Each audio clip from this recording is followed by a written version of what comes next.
कण में भगवान बसे हैं, पग पग स्वर्ग से धाम यहाँ।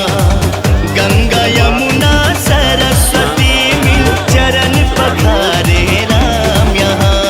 तीर्थराज प्रयाग है, तीर्थराज प्रयाग है, तीर्थराज प्रयाग है, तीर्थराज प्रयाग है।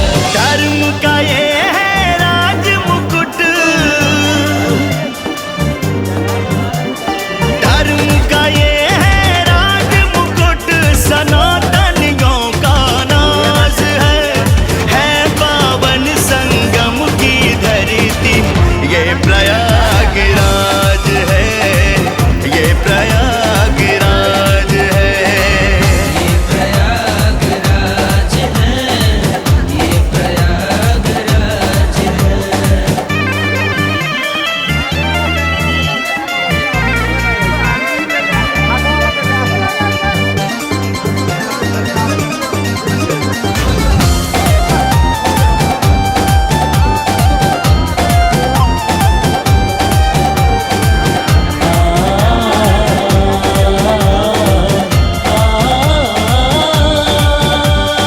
अर्ध कुंभ और महाकुंभ से होता है श्रृंगार जहाँ।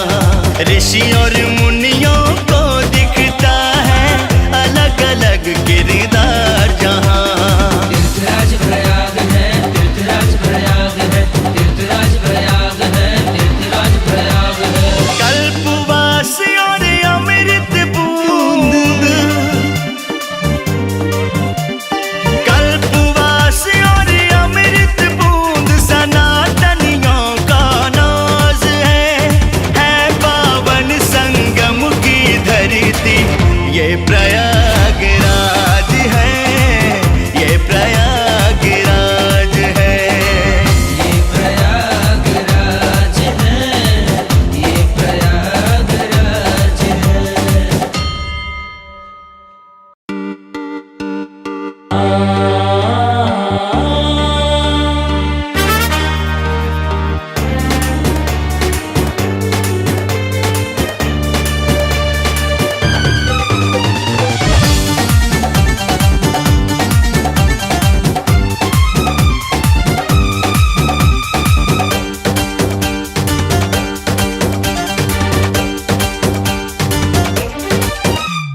प्रथम यज्ञ भूखंड धरा पे आर्य का आगाज है।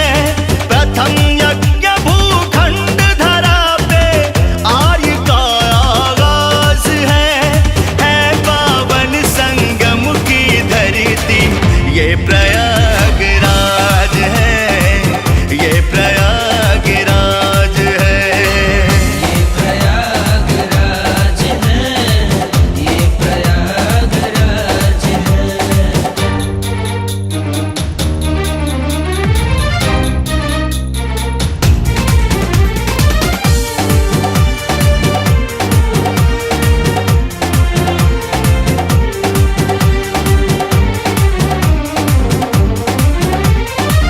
कण कण में भगवान बसे हैं,